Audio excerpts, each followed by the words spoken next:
Eh bien, salut à tous et à toutes, c'est Hydro, j'espère que vous allez bien. Aujourd'hui, nouveau guide sur le démonisme. La communauté a parlé et ce sera donc l'aspect affliction dont on va parler aujourd'hui. Encore un énorme merci pour l'accueil du premier guide, je m'y attendais absolument pas, et merci à toutes les personnes qui sont venues dire bonjour sur Twitch. On va tout de suite commencer, allez, c'est parti.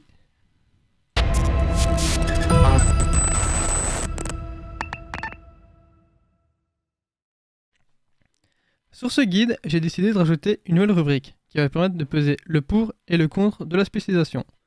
Du côté des points positifs, on a la mobilité grâce aux nombreux sorts instantanés de l'affliction, de bons dégâts multi-cibles, une spécialisation assez technique et intéressante à jouer, plusieurs builds sont possibles, ce qui ajoute de la diversité dans la façon de le jouer.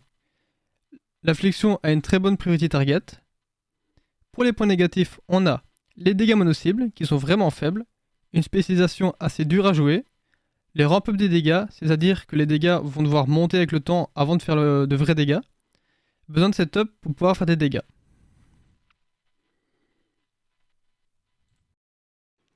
Voici les talents de classe que vous devrez prendre pour le démoniste affliction. Étant donné que cet arbre de talent reste le même pour les 3 spécialisations, je vous invite à aller voir la dernière vidéo où j'en parle plus en détail.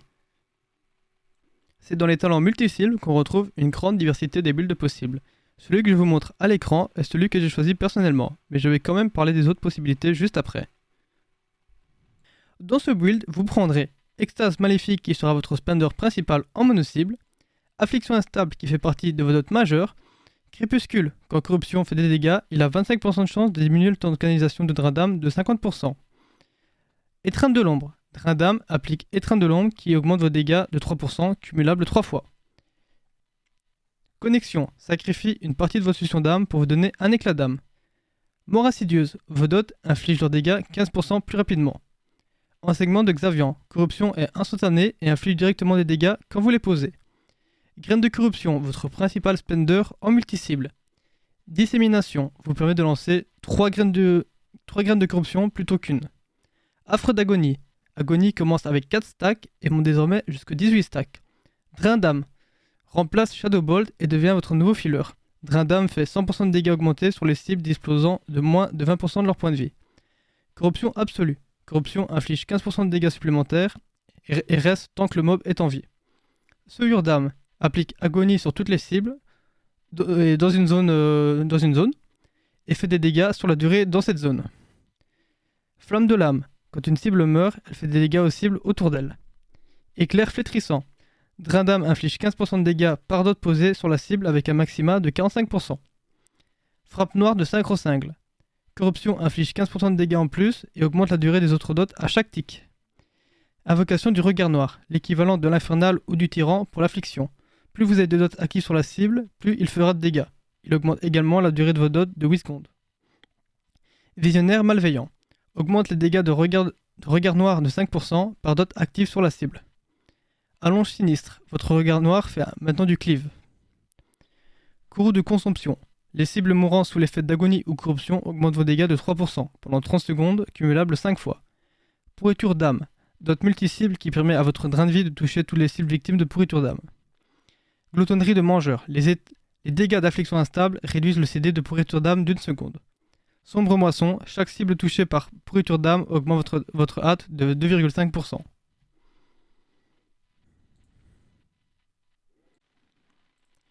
Le second build que je vais vous présenter est un build plus typé hybridé, qui pourrait être pris sur un boss de raid avec beaucoup de pots de dad, ou alors même une semaine tyrannique. Étant donné qu'on est à la semaine 1 de la saison, je n'ai pas encore pu tester ce build en tyrannique, mais selon moi, il pourrait faire le taf. Dans ce build, vous allez retirer les talents Flamme de l'âme, Enseignement de Xavian, Visionnaire maléfique et Allonge sinistre, pour les remplacer par Corruption déchirante, Trépas inévitable, Vitalité détournée et âme hantée.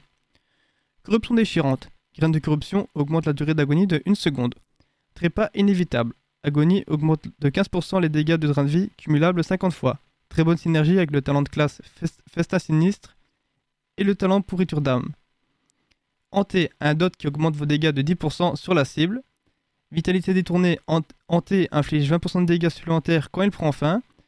Âme hantée, Hanté augmente vos dégâts de 20%. Le troisième build multi-cible sera prévu pour des clés où vous savez que vous allez faire des big pulls. Si vous êtes dans des petites clés et que vous savez que le tank est pas trop à l'aise sur ces packs, vous préférez prendre le premier build que je vous ai montré. Dans ce build, on va jouer avec Flamme de l'âme, Hanté, Vitalité détournée, Âme hantée, Invocation de regard noir, Visionnaire malveillant, Allonge sinistre et Courroux de consomption. On va maintenant parler du build mono-cible. Je vais faire des essais pour les prochains guides pour savoir un peu ce qui vous convient le mieux. Donc dans le premier build que j'ai montré, j'ai vraiment expliqué tous les talents. Ici je vais juste citer les talents avec en les affichant comme d'habitude et vous me dites ce que vous préférez dans les commentaires. Donc dans ce build on va prendre Extase maléfique, Affliction instable, Crépuscule, Enseignement de Xavian, Affreux d'agonie, Étreinte de l'ombre, Drain d'âme, Siphon de vie, Singularité fantomatique, Connexion, Trépas inévitable, Invocateur pandémique, Éclair flétrissant, Frappe noire de sacre-cingle, Mort insidieuse, Hanté, Invocateur de regard noir, Pourriture d'âme, Affliction maléfique, Vitalité détournée, Toucher de l'effroi et Âme hantée. Dans cette partie, on va parler d'optimisation avec les stats, le stuff, les enchantements, les gemmes et les consommables. L'avantage du démoniste, c'est que la plupart du temps, les 3 spés ont les mêmes besoins en termes de stats. Comme pour le démono, vos stats principales seront la hâte et la maîtrise, ensuite crit, poli. En termes de stuff, c'est pas très compliqué. Pour ce qui est de la tête, épaules, torse et pantalon, vous irez chercher vos pièces de set, c'est un must-have à avoir absolument. Pour le reste des pièces, vous devez avoir en tête que le démoniste n'a pas de hard cap en termes de stats, donc vous irez chercher toutes les pièces en hâte maîtrise que vous pourrez. Niveau des trinkets, le butin de l'Elterius et le corps de vaillance sont vraiment bien pour le démoniste affliction. De mon expérience personnelle, je joue avec le fragment d'Irideus malgré qu'il soit veille level en dessous de mon corps de vaillance. Cependant, ce trinket se trouve dans un donjon qui n'est pas dans la rotation Mythique+, vous pourrez donc l'avoir uniquement en Mythique 0. Plus la saison avance, moins il sera viable en raison de son e-level assez bas. C'est pourquoi je vous conseille d'aller quand même chercher le corps de vaillance. Un trinket passif, l'œil de Skovald est pour moi le meilleur choix, même si Écrit infernal et Rage plume peuvent aussi être un bon choix de trinket passif. Ici, on parle principalement de théorie. N'hésitez pas à sim votre équipement pour voir quelle est la meilleure composition de stuff que vous pouvez faire avec ce que vous avez. Pour les enchantements, rien ne change par rapport aux démonos. Sophic Dévotion sur l'arme, Waking Stat sur le torse, Fil ensorcelé gelé sur les jambes, Enchantement de hâte sur les anneaux, et le reste, on prend de la Movement Speed. Comme gemme, vous prendrez les gemmes d'Izemrod et Filet. Niveau des consommables, vous irez chercher la flasque de chaos élémentaire, le grand banquet de Kalouak, les potions élémentaires de puissance ultime et les runes hurlantes sur l'arme. Si vous avez vu les précédents guides, vous savez comment je travaille. Avant d'expliquer une rotation, je vais toujours commencer par expliquer les priorités du cycle, histoire d'avoir une meilleure compréhension des diverses rotations. Voici les General Priorities. Pensez à refresh vos dots quand il reste moins de 5 secondes. Plus vous arriverez à les refresh tard, mieux c'est. Personnellement, j'arrive à les refresh en dessous de la seconde. Ne perdez pas votre debuff de hanté et d'étreinte de l'ombre. Pourriture d'âme on CD, c'est-à-dire dès que disponible. Singularité fantomatique on CD. Souillure on CD. Invocation lorsque pourriture d'âme, singularité fantomatique et souillure sont disponibles. Ne pas overcap vos shards, c'est-à-dire si vous avez 5 shards, ça sert à rien de générer plus de shards. Spam rupture maléfique si tous vos dots sont déjà placés. Spam graine de corruption si tous vos dots sont déjà placés et que vous êtes sur plus de 3 cibles. Utilisez drain de vie si vous avez trépas inévitable et que vous avez plus de 45 stacks. Utilisez connexion si vous avez moins de 4 shards. Drain d'âme ou Shadowball comme filler. On va d'abord parler de la rotation multi-cible. Comme il y a plusieurs builds, il y a plusieurs rotations possibles.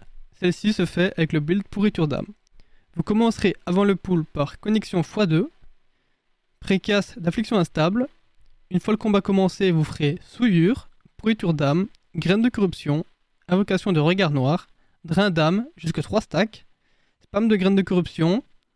Une fois que vous avez fait ça, il suffit juste de suivre la General Priority.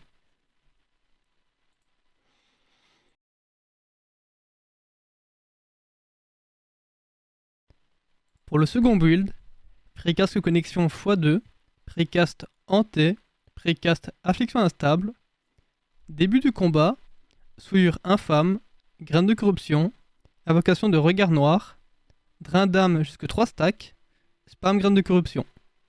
Suivre le général de priority une fois que vous avez fait tout ça. On va aussi parler de comment gérer moins de 3 cibles. Dans cette situation, graine de corruption n'est pas rentable et vous préférez utiliser rupture maléfique. Mettez tous vos dots sur chacune des cibles, montez à 3 stacks d'étreinte de l'ombre sur chacune des cibles, spam de rupture maléfique.